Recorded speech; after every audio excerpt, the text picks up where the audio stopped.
Yeah, let's just play it. Watch this. This guy's just going to melt. He's gaining his power, and it doesn't matter.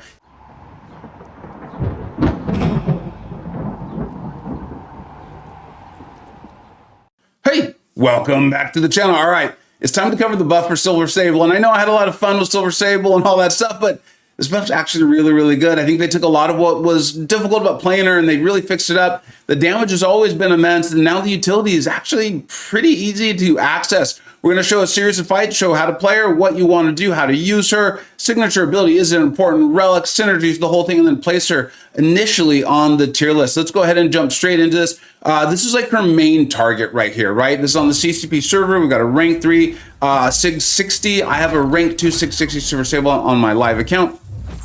So it made sense to just come here, and we often test them at rank 3 because, right, I think that's what you're trying to figure out if you want to take them to that. I know there's some rank 4s in the game, but like I did not spend $100,000 on Banquet, and I bet you didn't either. So here we are. So we're at rank 3s, and a lot of things here, like her main target is obviously Photon, right?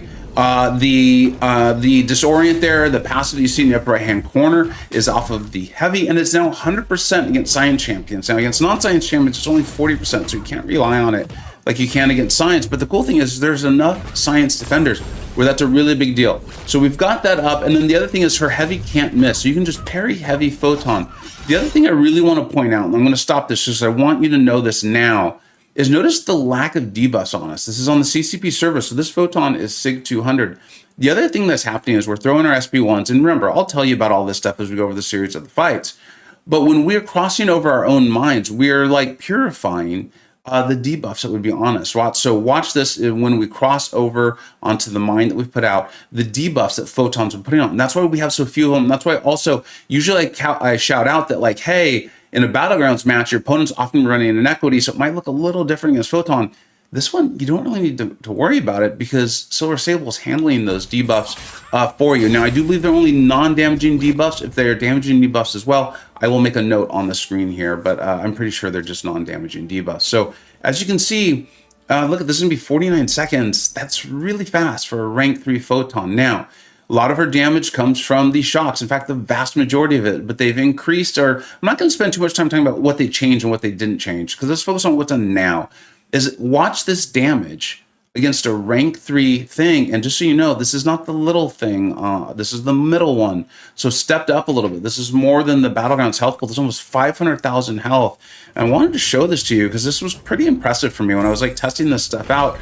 I thought like, well, okay, that's cool against Photon, I guess. She's got energy resistance, and you know, Silver Sable really relies on her shock damage. So this is what happens. There's a damage replacement. You can see, excuse me, some of the red numbers there. When we would land a shock, you're instead getting this damage replacement. It's a percentile of what you would have done. And you can see this is doing respectable damage. The other thing that's really coming in and being very helpful is that we are landing our heavies. As you know, if you've played Thing against Thing enough, his specials can be not that tough to handle as far as landing your own heavies, punishing, that sort of thing. So I'm able to keep my disorient up. And we've gone in here and we've done some pretty respectable damage. In fact, as I watch this again, I'm wondering if I would have been better off throwing another SP1. We'll talk about the SP1, the SP2 over the next few fights. But you can see this is not bad. This is not bad at all. We're getting our fervors up from our special one there and going over the mine. We're going to finish this off, and if I recall correctly, it's going to be about a minute here for 500,000 SIG 200, 500,000 health,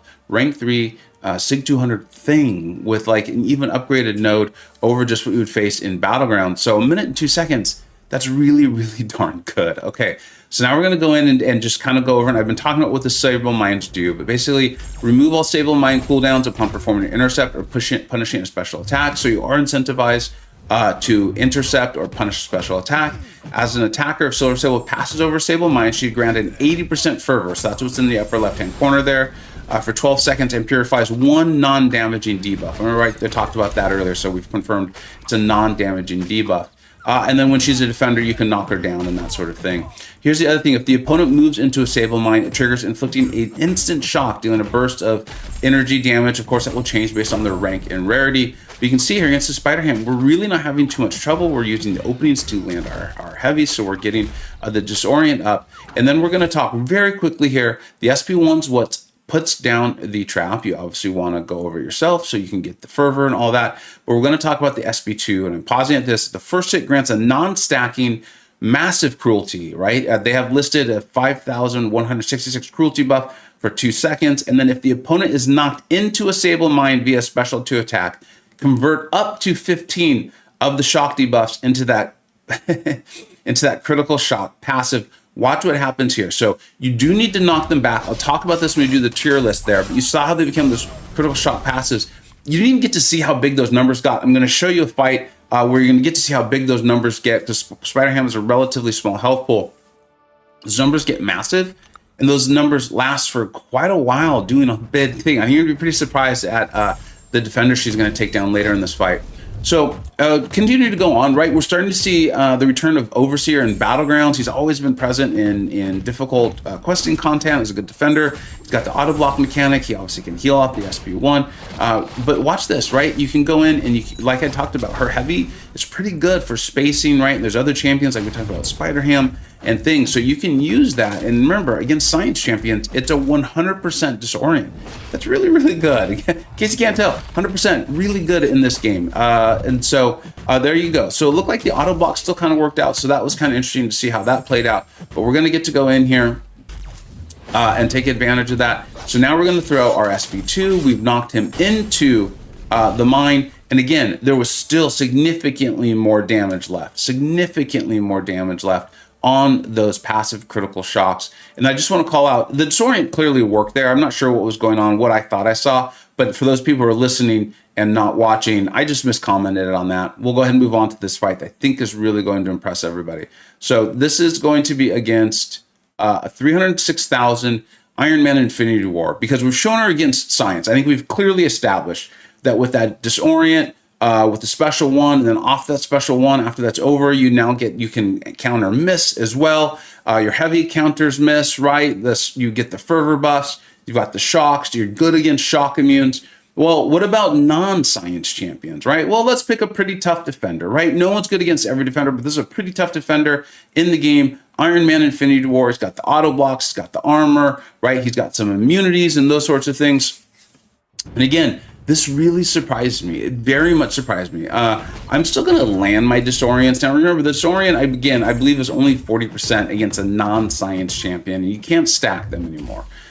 So if it's different than 40%, I'll go ahead and, again, make the marking on the screen like I always do when I misspeak or say something that's not correct. I catch on the edit. And then you can see we have that tracking passive. Again, these are passives, which is really good. We could help her take some skilled champions or champions that are shrugging. So they've really done a great job. In fact, even the signature ability, which we'll talk about after this fight, they've moved those over to passives, which is great. So we're just basically doing her standard loop here, which is throw her special one, you get the mine up. For longer fights, you might want to throw multiple mines. I found that one was plenty as long as I kept the opponent in the corner, which I think is kind of what you want to do. You're getting your fervors up anyway.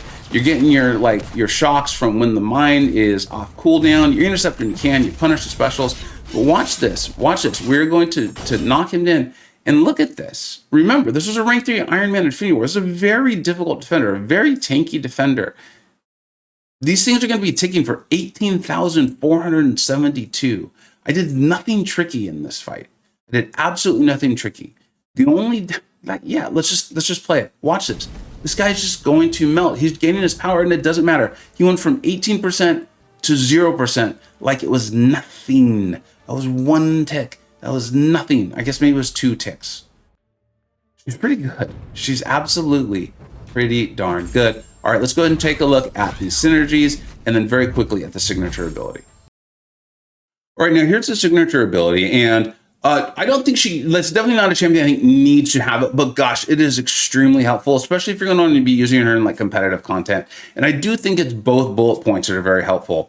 Activating a special attack grants a cruelty passive for each shock effect on the opponent. Well, as you saw, one of the things you really wanted to do with her is build up a lot of shock effects, right? So when you throw your special attack, getting those big cruelties is going to help you out when you do your critical shocks, right? It's multiplied by your critical damage rating, if I remember correctly. So those cruelties play a big role in them. And of course, if you've got 15 of them up, you're going to get 15 of those cruelties. That number gets really, really large. It really does play into her damage. And in fact, in this Iron Man Infinity War fight, I had taken her up to SIG 200 for that, just to kind of see the differences it made. And then the other bullet point here, the light and medium attacks that intercept the opponent have a chance to inflict an additional, the Bounty Hunter shock debuff. So just so you know, the medium, your light and your medium attacks, I think each have a 30% chance to land those shock debuffs. Yeah, there it is. Light and medium attacks have a 30% chance to inflict a shock debuff, causing the energy damage. So if you can add that 60%, and they do say it's a flat ability accuracy increase, you can see that's why I was talking about the intercepts and those sorts of things are really nice to have. And so if you get that up, you're increasing your ability to get the shocks on, which makes it that much easier, that much faster for you to get to the SP2 with those 15 shocks or more, which is fine, but only 15 will be turned into the passive critical shock. And then doing that really large damage, you just saw completely close out the fight against so many defenders. Okay, a really nice thing about her is I don't think her synergies, none of them are really that huge for her. Like everything you saw was just her. The one thing I'll call out is the synergy looks incredibly nice for Prowler. I'm a big Prowler fan, so I might want to run that. Of course, having the duration of the personal disorient effect increased by 5 seconds would be great, especially those science champions where you're really wanting that on. And then you've got this one here with Spider-Man. Spider-Man's not a phenomenal champion, so I don't think you're really too worried about that. And getting the silver mine cooldown by 2 seconds, it wasn't that huge of a deal. You saw me have great success with it. I'm not really that worried about it. We're going to go ahead and quickly talk about the relics. All right, the designer called out both of these relics. You saw me run both of them in the fights. I didn't find either of them to be significantly more obviously impressive than the others. I think if you're trying to use her against science champions like Photon or Thing, and so therefore the disorient is a big deal, you probably want the Black Widow Battlecast, right? Because she's turning that off, then you're going to get the benefits from things failing in the fight.